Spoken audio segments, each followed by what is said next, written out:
존경하고 사랑하는 우리 구독자 여러분 반갑습니다. 여러분의 천만 라디오 천회장입니다. 토요일 아침 이런 시간에 또 여러분과 함께하게 됐습니다. 일찍 일어나는 새가 먹이도 빨리 잡습니까? 먹이를 빨리 구하는지 모르겠는데 일찍 일어나면은 시간이 여유가 있어요, 여러분. 그래서 여러분 운동도 할 수 있고 책도 볼 수 있고 영상도 들을 수 있습니다. 좀 부지런 떨면 좋아요. 그게 일찍 자고 일찍 일어나는 게 좋다는 겁니다. 시간을 상당히 좀 효율적으로 쓰자는 거예요. 나중에 지나다 보면은 여러분도 아실 겁니다. 야, 시간이 진짜 중요하구나. 소중함을 뼈저리게 깨우칠 겁니다. 돈도 중요하지만 시간이 더 중요해요. 저는 돈보다는 시간의 자유, 시간의 여유, 그런 건가요? 넉넉함, 이런 게 더 좋은 것 같더라고요. 하여튼 우리 부지런하게 한번 살아보자고요. 부지런하게. 그 하버드 심리학자도요, 그 매일 실천한다는 그런 기분 관리법이 있습니다. 기분 관리. 기분 관리 중요하죠. 기분이 좋으면은 하루가 좋잖아요. 그죠? 불안할 때는 어떻게 합니까, 여러분들? 첫 번째, 산책을 나가라. 산책. 제가 늘 얘기하죠. 산책을 하자. 기분 전환이 되기 때문에 우울하거나 그런 복잡한 기분이 훨씬 나아집니다. 훨씬 나아지더라. 두 번째는 뭐냐? 문제가 생기면은 그 친구의 고민 상담을 들어주듯이 그런 생각하고 결단을 내리라는 겁니다. 더 객관적으로 이제 상황을 이제 파악을 할 수 있다고 합니다. 세 번째는 기분을 내 편으로 만들기 위해서 바닷소리를 듣는 거야. 바닷소리 한 번씩 듣죠. 저도 바닷가 한 번씩 가는데 자연의 풍경을 자주 보세요. 저는 산의 풍경을 많이 봅니다. 산을 좋아합니다. 바다보다는. 감정의 기복이 줄어들 것이다. 산이 좋아요, 여러분. 산에 가세요. 저처럼 칠갑산에 가가지고 기를 닦아보세요. 기를 모아야 돼. 네 번째는 사람을 잘 대하는 사람의 특징은 이 가까이 있을 때와 거리를 둘 때를 아는 겁니다. 언제 다가가고 언제 가만히 있어야 할지를 이제 배우는 겁니다. 그리고 머릿속이 복잡하면은 일기를 쓰라네. 일기. 여러분 잘 쓸 필요는 없어요. 그저 감정을 정리한다는 그런 기분이에요. 정리. 이 정리한다는 기분으로 쓰면은 훨씬 도움이 되더라. 도움이 됩니다. 여섯 번째는 스트레스를 받을 때는 지루하다고 생각 말고요. 클래식을 듣는 거예요. 클래식을 듣자. 이 마음이 차분해지는 걸 느낄 수가 있어. 마음이 차분해지는 걸 느낄 수 있습니다. 일곱 번째는 나와 전혀 다른 일을 하는 사람과 이야기하는 거예요. 나와 다른 사람과 대화하고 듣는 것만으로도 다른 세상을 이제 체험할 수 있는 거겠죠. 그리고 여덟 번째는 마음의 안정을 준다면은 인형이나 그 애착 이불을 껴안는 것도 괜찮다. 여러분 인형 하나씩 있죠. 뭐 곰인형 그런 것도 있는 것 같은데 하나씩 껴안아 보세요. 그리고 아홉 번째는 사랑하는 사람의 사진을 한번 보세요. 사랑하는 사람의 사진을 보는 것만으로도 스트레스가 풀리더라는 거죠. 하여튼 사랑하는 사람들 꼭 잘 챙기시고 그리고요 그 책상 정리나 방 청소를 한번 해보세요. 그 청소를 하면서 그 복잡한 감정들도 정리가 됩니다. 그리고 인간관계가 지칠 때는 혼자만의 시간을 가져보시고 이 공원이나 커피숍, 방 안 어디든지 간에 마음이 가는 곳에서 혼자서 시간을 보내는 겁니다. 커피숍 좋죠. 카페에 가서도 혼자 멍 때리는 것도 괜찮더라. 그리고 쉴 때는 진짜 쉬어보자. 이 방향을 모른 채 쉼없이 나아가는 것보다는 이 무서운 건 없어요. 이거보다 무서운 거는. 그래서 가끔 휴식을 취하면서 인생의 방향성을 살펴보는 겁니다. 누구나 이제 때로는 휴식을 가지면서 지친 마음을 그런 달랠 시간이 필요합니다. 그래서 나를 힘들게 하는 것들에서 벗어나 가지고 지치고요. 뭔가 힘들 때 꼭 잊지 말아야 할 말이 있어요.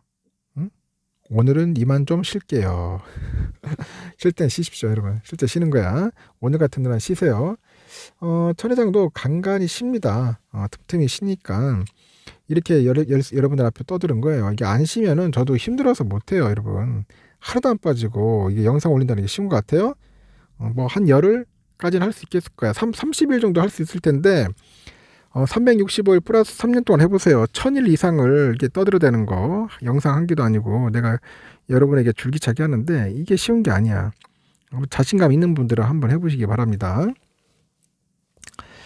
그럼 삼성의 이야기를 해볼게요. 삼성이 중국의 폴더블폰 시장에서 2위를 차지했다고 합니다. 중국 소비자들의 폴더블폰 잠재 수요가 커지고 있는데 이 다양한 중국의 폴더블폰 브랜드들이 아주 급성장하고 있는 거야. 시장 조사 업체 카운트포인트 리서치 보니까 삼성은 3분기 중국 폴더블폰 시장에서 점유율 21%입니다. 대단하죠. 그래도 2위예요. 1위는 34%, 하웨이인데 삼성 D를 따라서 뭐 오포가 16, 비보 9%, 샤오미 8% 이렇게 쫓는 양상이네요.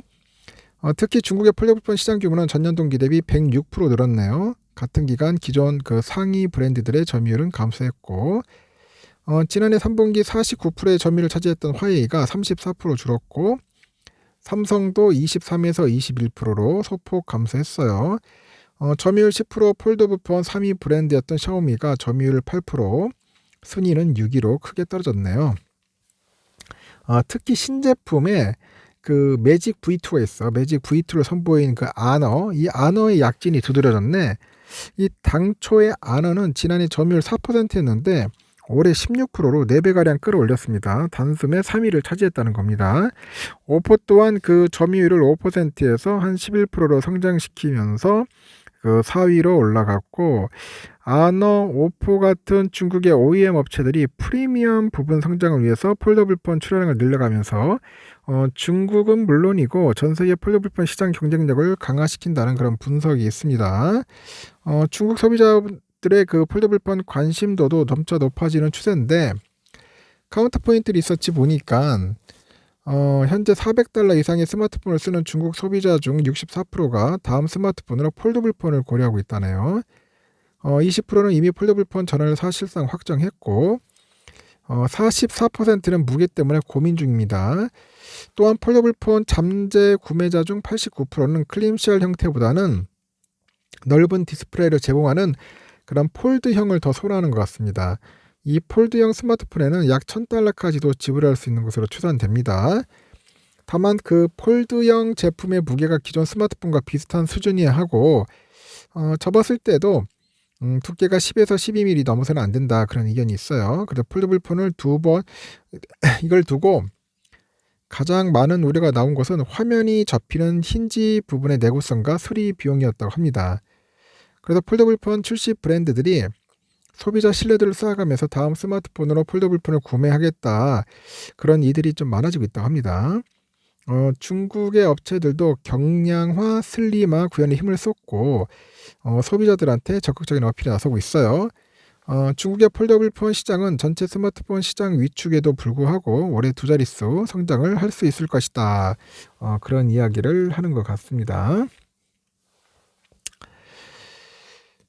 지금 보니까 삼성이 7만원대 다지기를 하는 것 같아요. 7만원대 다지기에 돌입을 했습니다. 다지기.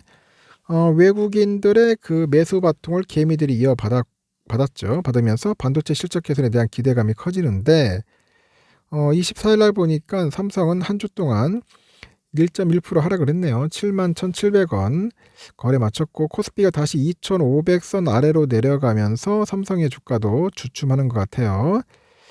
주가 자체는 하락을 했는데 수급에서는 눈여겨볼 만한 점들이 좀 많다는 평가가 있고 외국인들이 15일부터 23일까지 8거래일 그 연속 삼성전자를 순매수했기 때문입니다.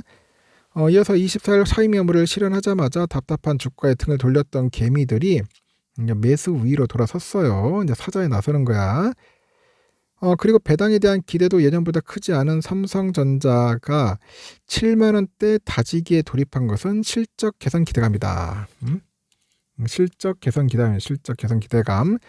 삼성이 올해 3분기 누적 잉여 현금 흐름은 적자 28조 1125억 정도 되는 것 같아요. 4분기의 흐름을 감안하니까 올해 잉여 현금 흐름은 마이너스가 될 것 같습니다. 잉여 현금 흐름은 영업활동을 통해서 벌어들인 그 현금에서 투자 비용을 제외한 것으로 대부분 기업에서 주주 환원의 주요 재원으로 활용이 되는데 특히 삼성전자는 잉여 현금으로 3개년 주주 환원 계획 기준을 세우는 만큼 잉여 현금 흐름은 아주 중요한 투자 포인트 중 하나라고 합니다. 시장에서는 올해 삼성전자가 연말 배당 같은 정규 배당이 아닌 특별 배당은 지급하기 어렵다고 하죠. 특별 배당 나가리 된 것 같아요. 다만 실적 개선은 여전히 기대 요소고 증권정보업체에 따르니까 삼성의 내년 영업이익 전망치가 34조 15억 정도 되는데 전년 대비 371% 증가할 것 같고 25년에는 49조 6,100억 정도 벌어들일 것 같아요. 24년보다도 45.9% 많은 영업이익을 실현할 전망이라고 합니다. 이미 4분기부터 개선세는 보이고 있어요. 4분기 매출액 전망치는 전년 동기보다 한 1% 줄어든 69조 7,500억 정도, 영업이익은 19.2% 정도 감소한 3조 4,765억 정도 수준으로 예상됩니다. 물론 전년 동기 대비 역성장 불가피한데 3분기 영업이익보다는 개선되는 것 같네요. 삼성의 반도체 영업이익은 올해 15조 원 적자에서 내년 12조 원 흑자로 돌아서면서 반도체 부분에서만 27조 원의 손익 개선이 추정된다고 합니다. 삼성은 AI 반도체 핵심인 HBM의 턴키가 가능한 유일한 업체예요. 턴키. 그래서 한번 눈여겨볼 필요가 있다. 그런 이야기들을 하는 것 같고요. 요즘 보니까 또 삼성이 영국, 런던, 스페인, 마드리드 등 유럽 주요 도시에서 대형 5개 광고라는 것 같아요. 5개 광고를 통해서 2030년 부산 세계박람회 유치 열기를 알리고 있습니다. 삼성은 각국 대사관과 관광명소가 있는 나이트브리즈, 켄싱턴이죠. 런던의 주요 도심에서 최근에 새로운 부산 엑스포 5개 광고를 진행을 했어요. 새로운 5개 광고에는 엑스포 유치를 응원하는 메시지하고 부산의 명소를 표현한 일러스트가 담겨져 있네요. 부산의 푸른색으로 꾸민 그 부산 엑스포 그 블랙캡 택시도 영국, 런던 곳곳을 누비면서 시선을 끌고 있다고 합니다. 이외에도 삼성은 런던 피커딜리 광장, 그 마드리드 카야오 광장 등의 대형 LED 전광판 통해서 부산 엑스포 홍보 영상 선보이고 지난해 9월부터 현재까지 홍보 영상이 약 30만 회 상영됐다고 하네요. 삼성은 2030년 엑스포 개최지가 결정되는 11월 28일 국제 박람회 기구 제173회 총회 때까지 부산 엑스포 유치 지원을 지속할 계획이라고 합니다. 11월 28일이네요. 발표 날이. 잘 됐으면 좋겠습니다. 좋은 결과 나올라나 모르겠는데 하여튼 잘 됐으면 좋겠고요. 삼성이 그 거대 스마트폰 시장으로 떠오른 인도에서 샤오미 제꼈습니다. 1등 차지했고 중국 제조사와 애플에 밀려서 점유율 1위 국가 수가 지난해에 비해서 감소가 됐어요. 그래서 카운터포인트 리서치에 보니까 삼성이 스마트폰 출하량 기준 42개 국가에서 1위를 기록할 것으로 보이네요. 앞서서 삼성은 지난해 46개에서 1위를 차지를 했는데 올해는 1위를 기록한 국가가 지난해 대비 4개국 줄어들었답니다. 이거는 제가 전날에 한번 얘기를 했습니다. 참고하시라고 한번 얘기를 한 건데 1위를 내준 국가가 필리핀, 알제리, 쿠웨이트, 가나, 불가리아, 베네수엘라 이렇게 6개 국가네요. 새롭게 탈환한 국가는 인도, 말레이시아 2개 국가라고 하는 것 같습니다. 필리핀은 예전에 1등 했었는데 필리핀에서 뺏겼네요. 아쉽게도 필리핀에서 뺏겼다. 뭐 그런 이야기가 있는데 다음에는 좀 찾아왔으면 좋겠습니다. 삼성이 인도 시장을 일찌감치 글로벌 성장 거점으로 보고 이제 중저가 브랜드를 많이 내놓은 것 같아요. 보니까 뭐 A 시리즈, F 시리즈, M 시리즈 이렇게 해서 다각한 것 같습니다. 잘할 거예요. 좀 어려울 때도 있고 잘할 때도 있지만은 이제 중국 시장도 중요한데 인도 시장을 인도 시장은 왜냐 그 인도가 그 세계 인구 1등이야. 그 인도 시장은 놓칠 수가 없는 것 같습니다. 하여튼 꼭 인도 시장 1등 계속 유지하고 중국도 빨리 좀 찾았으면 좋겠습니다. 일단 여기까지 하겠습니다. 여러분 좋은 하루 보내시고 토요일도 즐거운 하루 되시기 바라요.